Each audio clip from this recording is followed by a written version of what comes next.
एक शेर है जो कुछ इस तरह है, वक्त 100 मुंसिफों का मुंसिफ है, वक्त आएगा इंतज़ार करो। किसने लिखा है मालूम नहीं, पर बहुत ही मुफीद है उस महामहिम पर जिसकी बात हम आज की इस वीडियो में करेंगे। महामहिम जो एक राज्य का मुख्यमंत्री रहा, कांग्रेस का अध्यक्ष रहा, 2 बार लोकसभा स्पीकर रहा, राष्ट्रपति का चुनाव हारा और जब जीता तो निर्विरोध जीता। जी हाँ, हम बात कर रहे हैं नीलम संजीव रेड्डी की। ये वही नीलम संजीव रेड्डी हैं जो साल 1969 में वीवी गिरी, वरहा वेंकट गिरी से राष्ट्रपति का चुनाव हार गए थे और जब जीते तो निर्विरोध राष्ट्रपति का चुनाव जीते। मेरा नाम हर्षवर्धन, आपका स्वागत करता हूं आज की इस वीडियो में। आज इस वीडियो में हम बात करेंगे देश के 6वें राष्ट्रपति नीलम संजीव रेड्डी की। साल 1971 का लोकसभा का इलेक्शन हुआ, नीलम संजीव रेड्डी ये चुनाव हार गए और फिर उन्होंने फैसला किया कि अब वो राजनीति से संन्यास ले लेंगे और फिर वो अपने गृह राज्य आंध्र प्रदेश में चले गए और उन्हें वहाँ पर खेती करना शुरू कर दिया। फिर कुछ ऐसा हुआ कि उनकी राजनीति में दोबारा एंट्री हुई। जैसा कि हमने पिछली वीडियो में बात की कि साल 1977 में जब इंदिरा गांधी ने इमरजेंसी को ख़त्म किया और देश में लोकसभा चुनाव का ऐलान हुआ, साल 1977 के लोकसभा इलेक्शन में इंदिरा गांधी बुरी तरह खेत रही। देश में पहली बार गैर कांग्रेसी सरकार आई और जनता पार्टी की सरकार के गठन के बाद मोरारजी देसाई देश के प्रधानमंत्री बने। बहुत से नामों पर चर्चा हुई। सबसे पहले मोरारजी देसाई ने अपना प्रस्ताव रखा। उनकी पसंद थी भरतनाट्यम डांसर रुक्मणी अरुणादले। वो उन्हें राष्ट्रपति के रूप में देखना चाहते थे, पर द्रमुक और अन्ना द्रमुक जैसे दलों ने इस बात का समर्थन नहीं किया और मोरारजी देसाई का प्रस्ताव गिर गया। दूसरी बार नाम आया एस निजलिंगप्पा का। एस निजलिंगप्पा वही हैं जो कांग्रेस के अध्यक्ष रह चुके थे, पर बीडी जत्ती और एस निजलिंगप्पा एक राज्य के एक ही समुदाय से आते थे, जिस कारण उनका नाम भी खारिज कर दिया गया। तीसरी बार नाम आया देश के सबसे बड़े दलित नेता बाबू जगजीवन राम का, पर उन्होंने अपना नाम ये कहकर पीछे कर लिया क्योंकि बाबूजी अपने आप को राष्ट्रपति नहीं प्रधानमंत्री के रूप में देखना चाहते थे। अंततः ये तय किया गया कि लोकसभा के स्पीकर नीलम संजीव रेड्डी ही राष्ट्रपति के चुनाव के उम्मीदवार होंगे। हालांकि मोरारजी देसाई उन्हें पसंद नहीं करते थे क्योंकि उन्हें नीलम संजीव रेड्डी जेपी के खेमे के आदमी लगते थे, पर फिर भी उन्हें ये बात माननी पड़ी और नीलम संजीव रेड्डी राष्ट्रपति के उम्मीदवार के रूप में चुने गए। दूसरी तरफ कांग्रेस ने यह फैसला लिया कि वो किसी भी उम्मीदवार को राष्ट्रपति के चुनाव में नहीं उतारेंगी। इसके 2 कारण थे।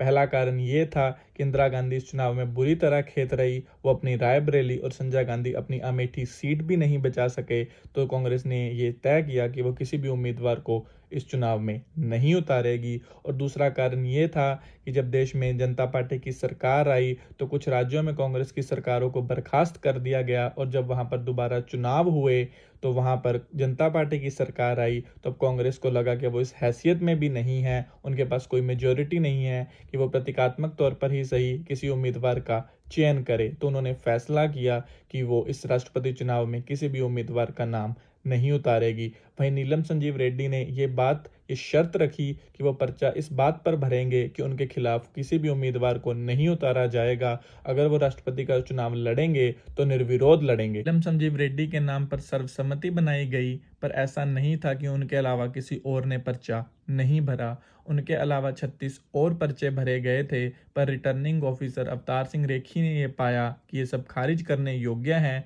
क्योंकि किसी के पास भी पर्याप्त 10 प्रस्तावक और समर्थक नहीं थे।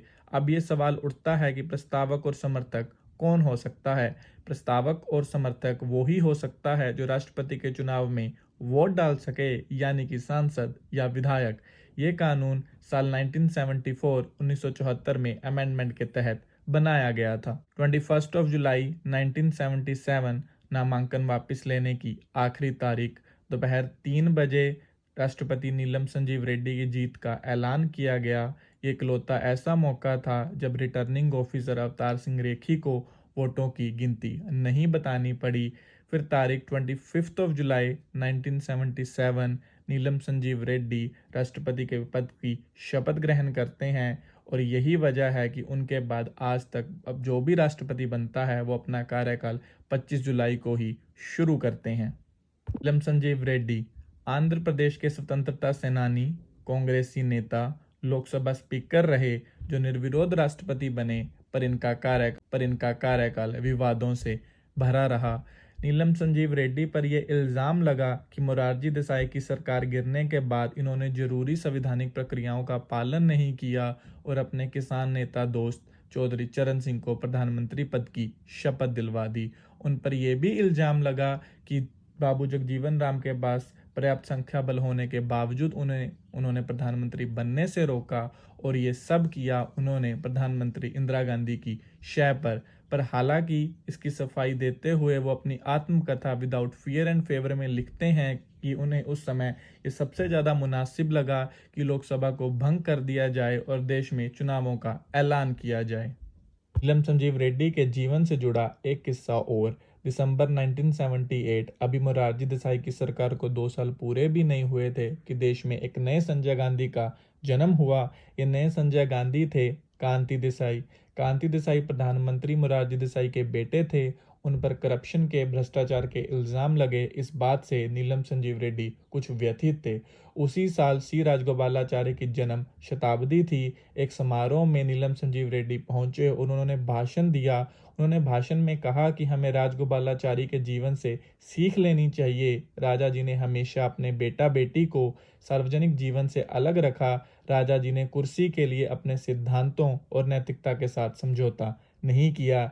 यह इशारा उनका सीधी तौर से प्रधानमंत्री मोरारजी देसाई की ओर था और इस बात के बाद इन दोनों के रिश्ते में तल्खियां और बढ़ गई। मोरारजी देसाई प्रधानमंत्री के पद से इस्तीफा देते हैं और चौधरी चरण सिंह प्रधानमंत्री पद की शपथ लेते हैं। उन्हें समर्थन देने वाली इंदिरा गांधी थी।